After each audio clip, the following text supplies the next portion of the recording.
উপরওয়ালার নির্দেশে মামলা নেওয়া হচ্ছে না। আমরা কোন দেশে বসবাস করছি?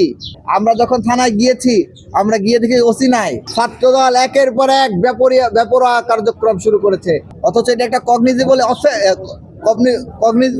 অফেন্স। স্বরাষ্ট্রমন্ত্রীর দায়িত্ব ছিল দেশের আইনের শাসন, শৃঙ্খলা, জনমানুষের নিরাপত্তা প্রতিষ্ঠার ক্ষেত্রে কাজ করা, কিন্তু তিনি সেটি না করে বরঞ্চ স্বরাষ্ট্রমন্ত্রী দেশকে আরো বিচ্ছিন্নতার দিকে, আরো অস্থিতিশীলতা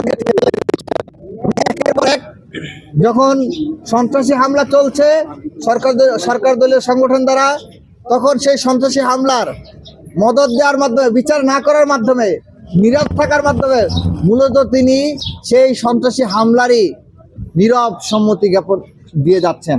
এই নীরব সম্মতির কারণে ছাত্রদল একের পর এক বেপরোয়া কার্যক্রম শুরু করেছে, একের পর এক সংঘাতমূলক কার্যক্রম শুরু করেছে, সন্ত্রাসীমূলক কার্যক্রম শুরু করেছে। আমাদের হৃদয়ে ব্যথা লাগে। আমরা কোন দেশে বসবাস করছি? এ কোন দেশ, যেই দেশে 2 সহস্রাধিক শহীদ রক্ত দিয়েছে? 24-এর পরে, 5 আগস্টের পরে যে নতুন দেশ পেয়েছি, যেখানে এখনো উপরওয়ালার নির্দেশে মামলা নেওয়া হচ্ছে না। এটা কোন দেশ? এটা তো আমরা 5 আগস্ট পূর্ববর্তী হাসিনার ফেসিবাদে দেখতাম যে মামলা নেওয়া হতো না। আমরা যখন থানায় গিয়েছি, আমরা গিয়ে দেখি ওসি নাই, অথচ এটা একটা কগনিজেবল অফেন্স, যেটার হচ্ছে সুস্পষ্ট বিধি হচ্ছে এই আমলযোগ্য অপরাধের যে কেউ অভিযোগ নিয়ে গেলে সাথে সাথে মামলা রুজু করতে হবে, এফআইআর ভুক্ত করতে হবে, কিন্তু সেটা তারা করছে না। কেন করছে না? বাংলাদেশ কি জঙ্গল রাজ শুরু হচ্ছে কিনা সেই প্রশ্ন আমরা রাখতে চাই।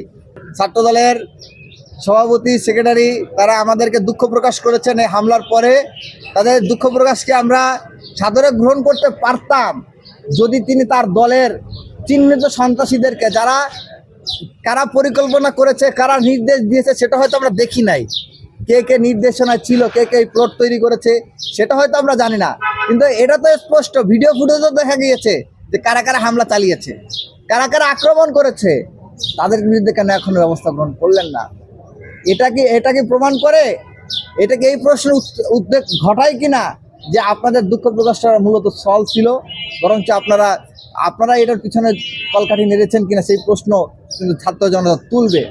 আমরা চাই যে আপনারা আদতেই এই দুঃখ প্রকাশ অন্তর থেকেই করে থাকেন, আপনারা যে আসলেই সন্ত্রাসীর বিরুদ্ধে অবস্থান নিয়ে থাকেন, তাহলে এই সন্ত্রাসী হামলার সাথে যারা জড়িত ছিল আপনার দলীয় নেতাকর্মী, সেই পরগাছাদেরকে আপনার ছেটে বিদায় করে দলকে আরো একটি আদর্শ দলে পরিণত করুন, সে আহ্বান আপনাদের প্রতি থাকবে। এবং আজকে যিনি স্বরাষ্ট্র মন্ত্রণালয়ের সচিব আছেন, স্বরাষ্ট্রমন্ত্রী আছেন, তারপরে একসময় যিনি স্বরাষ্ট্রমন্ত্রী ছিলেন আসাদুজ্জামান খান কামাল, তিনি আছে কোথায়? তারপরে ডিএমপি কমিশনার আগে যিনি ছিলেন, তিনি আছে কোথায়? বেনজির কোথায়? ডিবি হারুন কোথায়? তাদের থেকে আপনার শিক্ষা গ্রহণ করুন এবং তাদের থেকে শিক্ষা নিয়ে সুন্দর একটা বাংলাদেশ নির্মাণে কাজ করুন। মামলাটা গ্রহণ করুন, বিচার করুন, দেশে সুশাসন প্রতিষ্ঠা করুন।